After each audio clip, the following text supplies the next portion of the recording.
Hello and welcome to the Beanballing Podcast. I'm your host, Eric Bean. This is obviously the first of the Beanballing Podcast, so just in general, it's just going to probably be me ranting about sports. So I'm kind of going to approach this from a broad perspective. I'm going to talk about anything I really want to because it's my podcast. So I might or might not have guests. It just kind of depends on how I feel, who I want to talk to, who I don't want to talk to. So this week, my guest is my lifelong friend, Bryan Cordutsky. I went to school with him, and we've had some really good sports conversations over the years. And Bryan is a Pittsburgh Steelers fan. He is a Penn State fan. Myself, I'm an Ohio State fan, a Broncos fan. We're both Nuggets, Rockies, and Avs fans. And Bryan goes to school at Cal Poly. Anything else you want to add? I'm a Broncos fan, too. I like the Broncos. I've been following them, especially recently with all the Drew Lock talk. I'd love to get your opinion on that later, too. But yeah, That's about it. Yeah. Drew Lock has started the last 5 games of the Broncos season, compiled a 4-1 record. I think that he's shown some promise, but that Raiders game, I think the coaches are trying to protect him a little bit too much. Because we're up 16-3, we win that game 16-15, and we could have easily lost that game. And because we won now, a lot of people in the media are acting like it's sunshine and roses, just as far as how the season ended. They're being very optimistic. Yeah. I mean, I try to be optimistic too, but I've in conversations I've had with almost everyone, I've been very critical of how John Elway has drafted. And I think this year's a very pivotal draft for us. But I did like what I saw from Drew Lock. What do you have to say? I think it's always interesting to see how the fans react to new quarterbacks and how as soon as they do well, they are praised and they are God-sent. But I feel like people are almost too optimistic at this point about Drew Lock. He's super good, but we'll have to wait till next year and see. But I don't know. That's just from a fan perspective, but it seems like it's working for the players as well. Like, I remember seeing a thing with Chris Harris Jr. saying how because he didn't get an extension this year and he's going to be a free agent, but he was asked if this win over the Raiders meant anything to his free agency. And he said definitely, because now he knows that they have a quarterback that they can trust, and it'll affect his decision, which I think is super interesting. For sure. And Chris Harris has been a Bronco for a really long time. In our Super Bowl 48 year where he lost to the Seahawks, he tore his ACL around playoff time. That was really tough for us. And but he was obviously a big part of our 2015 defense, and hopefully we can re-sign him. But yeah, kind of going off that Drew Lock talk, Scangarello still has really annoyed me with just like some of the play calls. Yeah. Like we call that run play on 3rd and 5. I forget like exactly at what point it was in the game, but it's kind of like we're like sometimes just go for it. But I understand protecting our quarterback. We were a 3-8 team. We ended 7-9. I just kind of hope that since Drew Lock has said he wants to get together with people like Peyton Manning, John Elway over the offseason, try and find ways to get better. Hopefully there will be a more of a comfort level with him and Rich Scangarello going into 2020, and hopefully we can just get right out of the gates. How do you feel about Vic Fangio? How do I feel? After his first year head coach experience? I mean, I think there were points where he mismanaged games. Just like the Bears loss was frustrating, but also a lot of people blame the officials for the Bears and the Jaguars with 2 questionable calls. I think if neither of those calls get called, we are a 9-7 team. We beat Tennessee. We'd be playing in Foxborough this weekend. It still wouldn't change my opinion that I don't think we're a good team yet, though. Yeah. So, but like, it's just those little things. Like, we won some really close games too. That's what people forget, and it usually like most teams, if they're like mediocre like the Broncos, that'll kind of even out their record in those kind of close games. We started to win more. We obviously lost more when it was earlier in the season. So, but yeah, I think there's reason to be optimistic for the Broncos' future for sure. I think there is too, but I still am hesitant because every time a quarterback comes here and does well, we just like immediately go to them. Like this was the case with like when Joe Flacco was even here, but even though he started 0-4, that's when people started to shoot him down. But this offseason was like, oh, we have Joe Flacco, and then Drew Lock's going to be back up. Drew Lock obviously got injured, but we were riding Flacco, and then Brandon Allen comes in for half a game, wins them a game. It's like, oh, this guy's next up, and then we obviously saw how that ended. Same with everybody from Case Keenum to Trevor Siemian. I don't know. So I guess we'll just have to see how next year plays out. Yeah. Trevor Siemian, like I was a Trevor Siemian fan. I thought he had potential, but I mean he was only gonna get us so far. Yeah. But yeah, kind of like with the Steelers also, kind of how they were writing Mason Rudolph when he started winning, and they had that little that little incident, and then Duck Hodges comes in, but he wins his first few games, then loses. And then exactly. I don't know. Yeah, maybe that's just a football fan mindset to begin with, not just Broncos fans. But yeah, I guess you just have to ride with who you're going with. But then as soon as they start to do poorly, you get shot down. It's a brutal environment to be in. For sure. I saw it firsthand at that Steelers game with Duck Hodges, who threw 4 picks. 2 of them were in the end zone at late in the game. And before the game, everyone was wearing Duck Hodges shirts that were like pre-made because they don't sell Duck Hodges shirts. There's like T-shirts with like a duck hiking football. People had like masks and hats and stuff, and just like yelling for Duck. And then you saw what happened. And then people were hating on Rudolph and then hating on Duck. Rudolph comes out like Rudolph, and then he does bad and hate on him. And then, yeah, that's just how it goes. It's a brutal cycle with NFL quarterbacks, I guess, for teams that are in that kind of transition state, which the Steelers, as much as they believed they were a playoff team, they weren't. Their offense was so bad. Their defense was top tier, but you can't get anywhere if you can't put points on the board. Holding teams to under 20 points and then not scoring more than 12 points. It's going to kill you in the end. Yeah, that's kind of how it was with the Broncos, too. But you look at some of the teams in the playoffs, like the Patriots, their offense is kind of Yeah. People are saying Brady's on the decline. That's a little too soon to say. I don't know. You can never count out Tom Brady, unfortunately.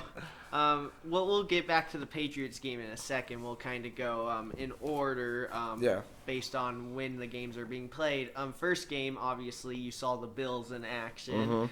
They're going to Houston to play the Texans. I kind of see this as 2 teams that, regardless of whether or not they win, they aren't going to win in the divisional round. Yeah. You saw it from Texas last week because they lost, right? Yeah, they lost to Tennessee. Yeah, they lost to Tennessee. They were playing their backups, though. But but Deshaun Watson's been really inconsistent all season. It's on my fantasy team. Yeah. I know how that goes. He puts up 35 points and then 10 points next week. Yeah, for sure. Tough. Yeah, and so I think if he's kind of one of those quarterbacks where if he's like on the big stage this season, especially like on Sunday Night Football against the Patriots, he played incredible. On Thursday Night Football against the Colts, he plays incredible. And Josh Allen, I still don't think he's very good. I mean, he makes some exciting plays sometimes. I think he's a consistent quarterback. He's not special, but he seems to be getting the job done for the Bills.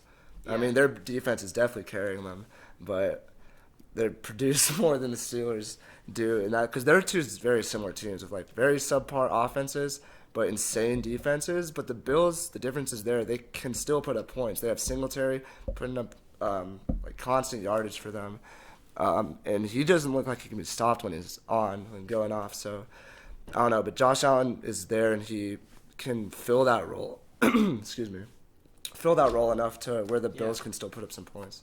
Yeah, for sure. And so the Bills have a good defense. The Texans on defense, they don't scare me at all. Like J.J. Watt's kind of like they're saying like he's trying to come back. I don't think he's going to be back this week. But I mean, it's kind of just a wait and see approach on that. They don't scare me defensively. On offense, outside of DeAndre Hopkins, they don't scare me. Besides Deshaun Watson, obviously. Deshaun Watson can make things happen, though, so yeah. I don't know. It's kind of a wild card. I agree, though, because of that inconsistency, I don't see them having a shot at the title. Yeah. So I mean, I like the Bills more if it was on a neutral field, but the fact that it's in Houston, I think I'm going to have to take the Texans in this one. Probably it'll be a one-score game, though. Yeah. It'll be close. And then getting back to New England, everyone is waiting for this Patriots dynasty to finally end. And I like it how people are acting like Tennessee is just going to go in there and beat them. I don't think that's going to happen. And I am in that same boat as you. People are really praising Ryan Tannehill. Against, like, the Saints, though, I watched that game. They just lost against a good team. I guess they beat the Texans. When they played the Broncos, that was the game where Mariota officially got benched. Tannehill came in and just balled out. But we still won 16-0. But so I think the Patriots are gonna stop Derrick Henry. They'll put up enough points to win, and then they'll have to go to Kansas City next week and play the Chiefs. So Saturday, the AFC I think is gonna be division winners. NFC is where it gets a little bit more interesting. Maybe not exactly the first game, which is the Vikings against the Saints. Kirk Cousins hasn't shown anything to be able to elevate his team in big games, especially against teams with winning records. The team that the Vikings beat with the best record this season was the Eagles. Lost both to Green Bay. I believe they also lost to Seattle. And they only beat Philadelphia. So Saints should definitely roll in this one, especially if Drew Brees just has a normal game for him, solid outing. They have enough offensive weapons just to carry them through. For sure. And then the last game I think is the most up in the air one of the week. People criticizing the Eagles for winning the NFC least, as many like to call it. And the Seahawks with Russell Wilson, but Russell Wilson is basically in a hero ball type role. I feel like both quarterbacks are in a hero ball type role with their teams going into this game, and that's why I think it could really go either way. Both defenses, once again, don't really scare me. So I think Seattle's going to win because I think they have more playmakers, but I think that's also going to be a really close game. Yeah, you hit it on the nail, Yeah, so kind of diverting from NFL, I think we covered all the games. College football playoff happened this past Saturday with LSU beating Oklahoma 63-28. Joe Burrow, obviously 8 total touchdowns. Oklahoma showed that they didn't belong, but honestly, there wasn't Whoever the fourth team wasn't going to belong. If it was Utah, they would have got trampled, just like how freaking Texas just murked Utah. Yeah. And then an unranked Texas team. Yeah, and people saw Oregon obviously play yesterday in the Rose Bowl. They probably wouldn't have won either. LSU's hard to beat. Yeah. I'm on the Joe Burrow bandwagon. He's balling out right now. I remember first seeing him when they faced Texas, back when Texas was ranked, and he destroyed them. And Sam Ehlinger had no answer for. Sam Ehlinger played awful. He had no answer for their defense, and I don't know. LSU is scary. I think they're the team to beat. Yeah, for sure. And then the second game, Ohio State lost to Clemson. I'm not going to say that Clemson won because Ohio State lost to Clemson. There's a lot of criticism of the officials in this game for the fumble that got overturned. I'm just going to disclose right now, I did not watch most of the third quarter because I understand I've been spoiled as an Ohio State fan. I really have been. But, they always find ways to lose games, and they beat themselves. Though their one game they lose every year, it's usually because they beat themselves. Or there may be extra factors associated. So I was really frustrated once Clemson took the lead. I'm like, same story. It doesn't matter who the coach is, and I'll get into the coaches and some of the players in a second. But yeah, Clemson ended up winning. I will give Lawrence credit on that last drive, but Ohio State was just basically giving it to them. So, what were your thoughts on some of the calls in that game, though? I see exactly what you're saying with the referees, especially that one fumble play. I don't know, though. As a Penn State fan, I was just happy to see Clemson. They looked so bad in the first half, Clemson did, but then they had that one, 60-some yard run. Yeah, Trevor Lawrence had the 67-yard run, I believe, for a touchdown. And I saw that, and I thought that was going to motivate Clemson, but it almost did less motivate Clemson, just like it looks like it ate at Ohio State. But I don't know. I agree with you, as you've been spoiled as an Ohio State fan. You guys can get to the playoffs whenever you want. As a Penn State fan, it's very hard upbringing. Well, in my time, anyways, as a Penn State fan. Not like back in the day with Joe Paterno, but yeah, that's about it. So yeah, I'll go ahead and give some. Penn State won their bowl game. Yeah, they beat Memphis. Yeah, that was an entertaining game. Memphis could only score field goals though. Yeah, that red zone defense. Yeah, Penn State bent, but not. Penn State almost blew it towards the end, but then got a couple turnovers, and it was all downhill from there. Yep. So I was happy to see that. Yep.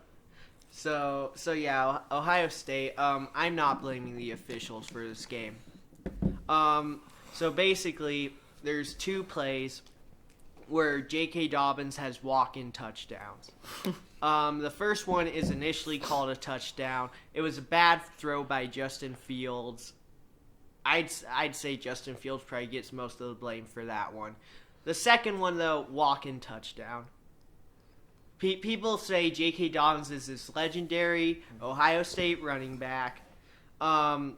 Him and Fields are trying to give the game to Penn State, as you might recall, when that game was going on. Ohio State should have won. They played scared. They coached scared. You have 3 times where you could have gone in and tried to go for on 4th down. I mean, I understand not wanting to early in that game. I guess I'll give him a break there. It seemed like they kind of just let their emotions get the best of them with some of the calls.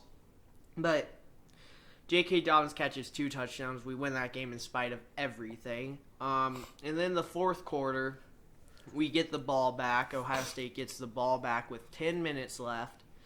We keep it for 6.5 minutes. We have a 4th and 4 on Clemson's 39-yard line. And Ryan Day was doing such a great job this year of being aggressive and forcing the issue. And then we punt the ball on 4th and 4. And I just found that very frustrating. I mean, I still like Ryan Day. I like all Ohio State coaches, but, there's just a type of loss that all of them have. Urban Meyer lost to freaking Tyler O'Connor, who was a 3rd-string quarterback from Michigan State, who had no business being Ohio State, but for whatever reason in the game plan, they don't hand the ball to Ezekiel Elliott. I could go on and on about some of these Ohio State losses. Like, again, the last time they lost to Penn State, rushing the field goal team on the field. But, yeah, and then Justin Fields and Olave obviously have that miscommunication at the end of the game. Fields throws an interception. The thing that I have a problem with, J.K. Dobbins was wide open in the flat. And if he throws at J.K. Dobbins, we probably get down to like the 10-yard line, call timeout, and then we have 4 shots to get it in. The people are criticizing him for the 2-point. It ended up not having much bearing on the game because Clemson got a touchdown and not a field goal. I would have liked to see us go for 2 there. But this is just... I mean, I was having conversations with other people about this earlier, too. I know I'm super spoiled as an Ohio State fan, but I have no problem saying since I've been born in 2000 that we should have more than 2 national championships since 2000. That's true. I agree with that. But As much as it hurts me. So yeah, and then Penn State should have made the college football playoff the year they went 10-2, but somehow they lost to Pittsburgh. So yeah. And we were much better than Washington that year. And I agree with that. Washington got murked. At least let us get in and get murked by Alabama. Like, give us I think we had a better shot of beating Alabama than Washington did. But that's in the past. Yeah, for sure. I do think Penn State is on the come up, though. I think that coaching has been better than it ever has been since Joe Paterno. I think they have their offense is in check. I can't think of any of their players right now, but I don't know. They're just killing it, and I think next year will be even better. They don't really have any draftees this year. No big ones. Yeah, so bring back the team together. Yeah, they're gonna be dangerous next year for sure. Hopefully, if they don't choke the easy games this year. Yeah. So I mean, Ohio State comes back minus J.K. Dobbins. What do you think he'll be drafted? I mean, I think he'll probably be a first-round pick. I don't know how high. I think he could be an early second-rounder. I mean, like... So he has a lot of hype. I guess I just never fully drank the Kool-Aid on him. And I don't know if that's just because 2018 was such a frustrating year for the running game, or if... Because I remember that year, Dwayne Haskins had to carry the whole team. I was actually talking with someone, and we were saying last year Ohio State might have been a top 4 team. And I don't know, I just kind of had trouble seeing that because the defense was super bad, and J.K. Dobbins just had a down year. So I'm not going to put him in that same class as Eddie George, Archie Griffin, Ezekiel Elliott. But that's just me. I mean, Ohio State fans, I understand why you love J.K. Dobbins so much. I mean, he has really entrenched himself in the Buckeye community, and I thank him for that because he was a great ambassador for the program for sure. So moving on to not football, NBA. So the Nuggets have this lead in Houston on, correct me if I'm wrong, was it New Year's Eve? Against Houston? Yeah. That was New Year's Eve, yeah. Okay. So they have this lead, and then they just blow it in the fourth quarter.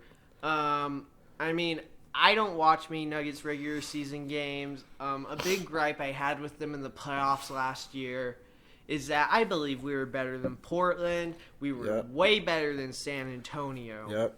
And it just seems like for whatever reason, I don't know if it's just Jokic or Murray or how the team is, how the team's kind of made up, but it just seems like they're so tentative. Yeah, it's tough. I don't know, because I see exactly what you're saying. They should have won both those series in each of them less than 7 games. But even just moving to this year, they had the best start in franchise history and looked much, much worse than they did last year. And their schedule at the beginning of the season was surprisingly easy. It's going to only get harder when you go into February and March. You have more games away on the road. But yeah, it's just come down to what they can do consistently, which you can't really answer yet. Early in the year, they were praising their defense when they weren't getting performances out of Jokic and Jamal. And their defense was top in the league. And now that they're actually scoring points, and Jokic has found his groove within the last, 12, 13, 14 games, averaging over 20 points per game in those games.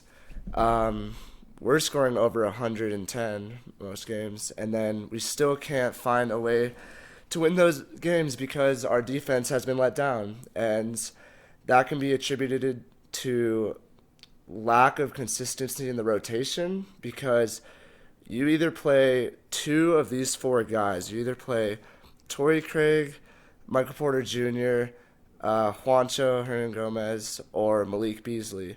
Usually it's 2 of those 4 people. Recently, we've been experimenting a lot with Michael Porter Jr. with an easier schedule coming up. Getting more minutes. Love to see how he plays offensively. Needs to work on the defense, though. That's really holding back.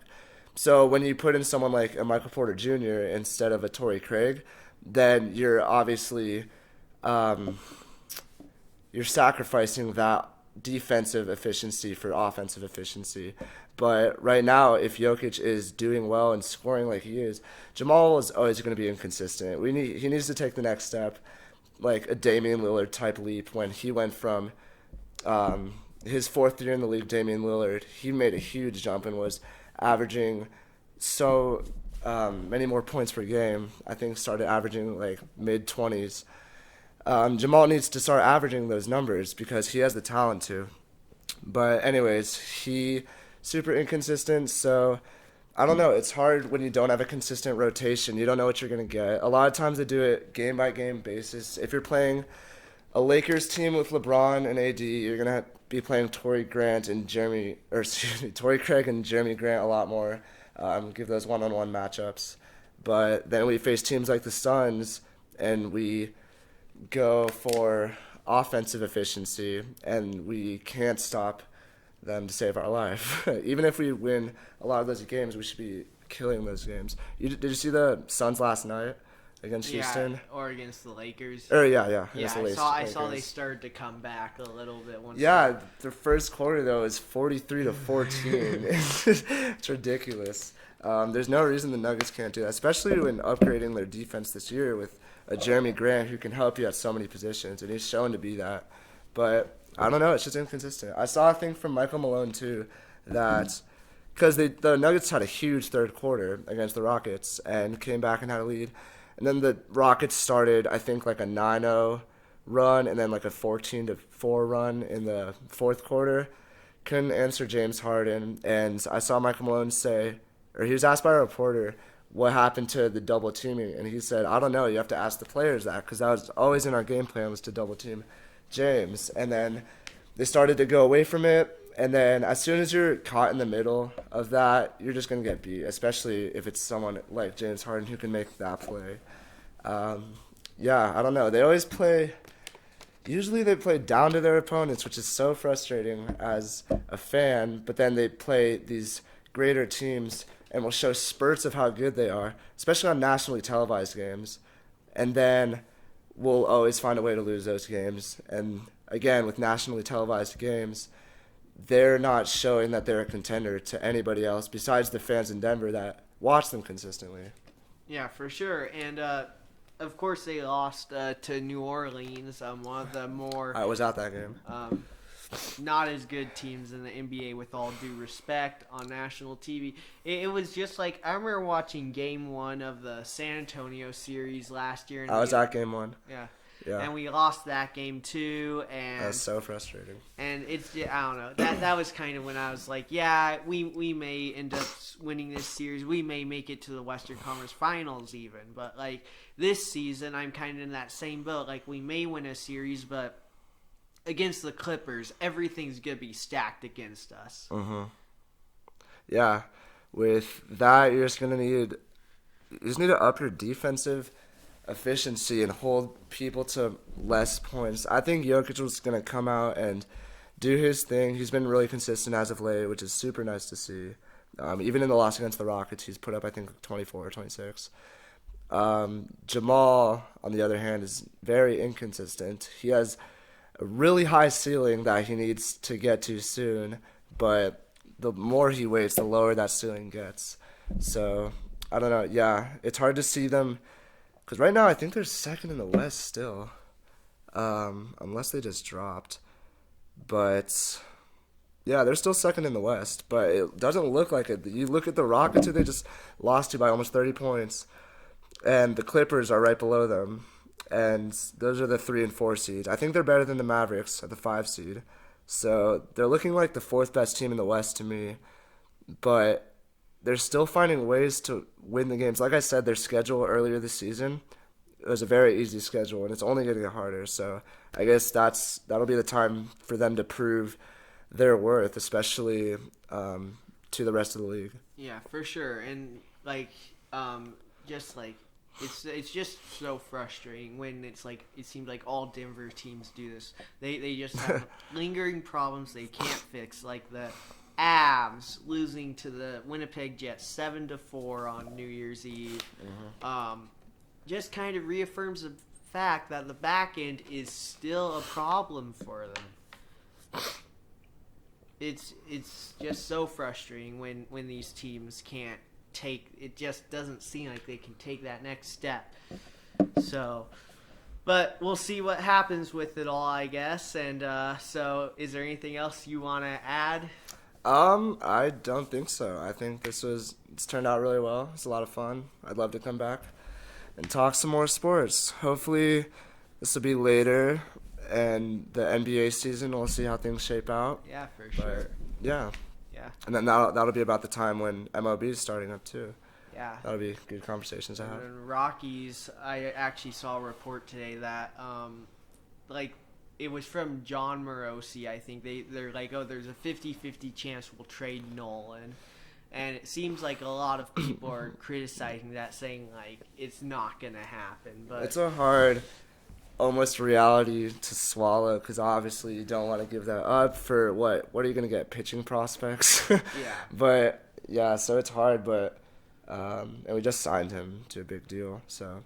Yeah. It'd be nice to see him play out a little more, try to surround him with other assets. I think there's other assets that could be traded.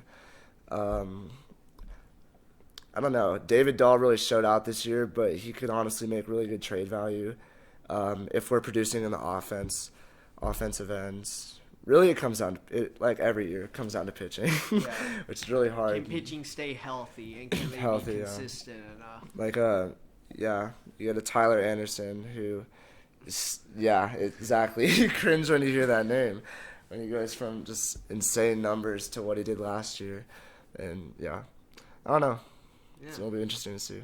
Alrighty. Well, thank you so much for taking the time today, Yeah, Bryan. Thank you for having me. You are welcome. It's been good. Yeah, alrighty. Thanks for listening to the Beanballing Podcast. I don't have like a set schedule on when I'm doing this yet, so just be on the lookout for the next one. And thank you so much for listening. Have a great day.